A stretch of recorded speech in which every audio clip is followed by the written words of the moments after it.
Class 10th में biology में पहला चैप्टर है जैव प्रक्रम। अब आपको ये समझ में आ रहा होगा कि जैव प्रक्रम है क्या। अगर हम इसका इंग्लिश मीनिंग टर्म देखें तो लाइफ प्रोसेस यानी जीवन चलने की प्रक्रिया। अब जीवन चलने की प्रक्रिया, जीवन तो सजीवों में चलता है, तो सबसे पहले तो हमें ये मालूम होना चाहिए कि सजीव क्या होते हैं। सजीव वह होते हैं जिनमें सबसे पहली बात जिनमें गति होती है, दूसरा जिनमें श्वसन होता है, जिनमें वृद्धि होती है, जिनमें जनन होता है,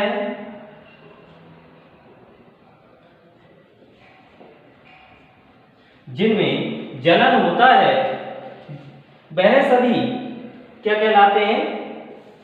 सजीव कहलाते हैं। अब जैव प्रक्रम की अगर हम बात करें तो हमारे शरीर में अनुरक्षण के कार्य में भाग लेने वाले, हमारे शरीर में अनुरक्षण के कार्य में भाग लेने वाले सभी प्रक्रमों के सम्मिलित रूप को जैव प्रक्रम कहते हैं। जैव प्रक्रम निम्न भागों में पूर्ण होता है, जैसे पोषण,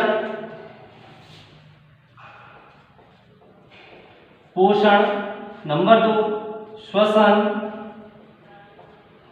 श्वसन, नंबर 3 विसरण,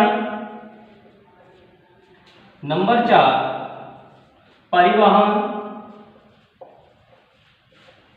नंबर 5 उत्सर्जन। इन सभी पॉइंट्स को हम विस्तार पूर्वक एक एक करके पढ़ेंगे। न्यूट्रिशन जैसे भोज्य पदार्थों में वसाएं, कार्बोहाइड्रेट्स, प्रोटीन, खनिज लवण, जल आदि अनेक पोषक तत्व पाए जाते हैं। जीवों द्वारा इन तत्वों को ग्रहण करने की प्रक्रिया को पोषण कहते हैं। पोषण, अब इसी प्रकार से पोषण के प्रकार, पोषण 2 प्रकार का होता है। नंबर 1 स्वापोषी पोषण, नंबर 2 विषम पोषी पोषण। स्वापोषी पोषण जैसे इसके नाम से प्रतीत हो रहा है, स्व माने स्वयं से, जो वह जीव जंतु जो अपना भोजन खुद बनाते हैं और अपना जीवन निर्वाह करते हैं, स्वपोषी पोषण कहलाता है। जैसे अब यह पोषण 2 प्रकार का होता है, प्रकाश संश्लेषी पोषण और रसायन संश्लेषी पोषण। प्रकाश संश्लेषी पोषण में हरे पेड़ पौधे सूर्य के प्रकाश और क्लोरोफिल की उपस्थिति में अकार्बनिक पदार्थ व जल के साथ क्रिया करके ग्लूकोज व ऑक्सीजन का निर्माण करते हैं। यह प्रकाश संश्लेषी पोषण कहलाता है। अब बात आती है रसायन संश्लेषी पोषण। रसायन संश्लेषी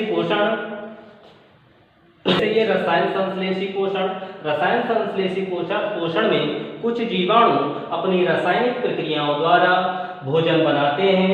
रासायनिक प्रक्रियाओं द्वारा कार्बनिक पदार्थों से अकार्बनिक भोजन बनाते हैं, जिसमें जैसे सल्फर जीवाणु, लौह जीवाणु आदि पाए जाते हैं। अब इसमें बात आती है विषम पोषी पोषण की। विषम पोषी पोषण या परपोषी पोषण। विषम पोषी पोषण वह पोषण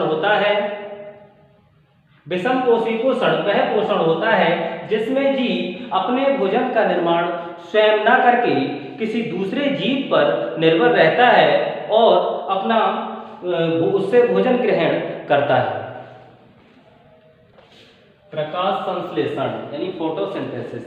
प्रकाश संश्लेषण पौधों में होने वाली एक ऐसी प्रक्रिया है जिसमें पौधे अपना भोजन स्वयं बनाते हैं। जैसे प्रकाश संश्लेषण में पौधे सूर्य के प्रकाश व क्लोरोफिल की उपस्थिति में कार्बन डाइऑक्साइड व जल के साथ क्रिया करके ग्लूकोज का निर्माण करते हैं और साथ ही जल बनाते हैं और इसके साथ ही वातावरण में ऑक्सीजन मुक्त करते हैं। इस सम्मिलित क्रिया को प्रकाश संश्लेषण कहते हैं। प्रकाश संश्लेषण, फोटोसिंथेसिस। प्रकाश संश्लेषण की क्रिया दो भागों में होती है, प्रकाशिक क्रिया और दूसरी अप्रकाशिक क्रिया। प्रकाशिक क्रिया में प्रकाश की आवश्यकता होती है, यानी यह क्रिया प्रकाश की उपस्थिति में होती है और इस पर अप्रकाशिक क्रिया पर प्रकाश का कोई प्रभाव नहीं पड़ता है। अब बात आती है प्रकाशिक क्रिया। प्रकाशिक क्रिया में जल व प्रकाश की आवश्यकता होती है। यह क्लोरोप्लास्ट के ग्रहणा भाग में संपन्न होती है, जिसमें एटीपी व एनएडीपी H2 का अणुओं का निर्माण होता है और ऑक्सीजन गैस मुक्त होती है। इस क्रिया को प्रकाशिक क्रिया कहते हैं। और इसी प्रकार अप्रकाशिक क्रिया में प्रकाश की कोई आवश्यकता नहीं होती, जिसमें CO2 का प्रयोग होता है और यह क्रिया स्ट्रोमा में संपन्न होती है, जिसमें कार्बोहाइड्रेट का निर्माण होता है।